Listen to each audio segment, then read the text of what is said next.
6h, 9h, Europe 1 Matin. Et merci d'avoir choisi Europe 1 Matin. Il est 6h42. On poursuit avec Alexis de la Fléchère. Et c'est l'heure de votre revue de presse internationale. Nous débutons avec Bernard Delattre, correspondant d'Europe 1 au Japon. Bonjour Bernard. Bonjour. Et à la une de la presse japonaise ce matin, Un tabou fondateur qui vole en éclats 80 ans après les bombardements atomiques de Hiroshima et Nagasaki, c'est Far Nippon TV.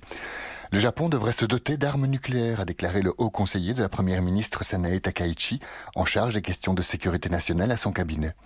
La chef du gouvernement ne l'a ni rappelé à l'ordre ni limogé, ce qui suscite la colère des quotidiens Tokyo Shimbun et Mainichi. Elle n'est plus digne de diriger le pays, en déduit même le tabloïd Gendai.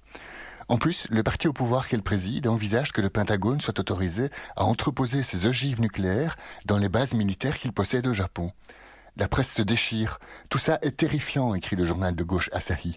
Non, face à la triple menace chinoise, russe et nord-coréenne, aucun tabou n'est de mise, assène le quotidien nationaliste Sankei. Merci Bernard. Nous allons à présent lire la presse espagnole avec Anaïs Cordoba. Quelles sont les dominantes chez vous, Anaïs ? Eh bien ici, on parle du nouveau forfait unique permettant de voyager presque partout en Espagne. C'est un abonnement de 60 € par mois, 30 € pour les moins de 26 ans. Approuvé par le gouvernement cette semaine, il sera disponible mi-janvier.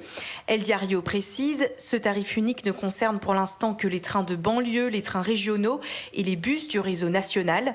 À terme, le but est d'inclure le métro, le tramway et les bus urbains. Mais pour cela, explique 20 Minutos, il faut que les régions autonomes rejoignent le projet. Ce forfait bénéficiera à au moins 2 millions de personnes qui pourront faire jusqu'à 60% d'économies sur leurs coûts de transport, relate El País.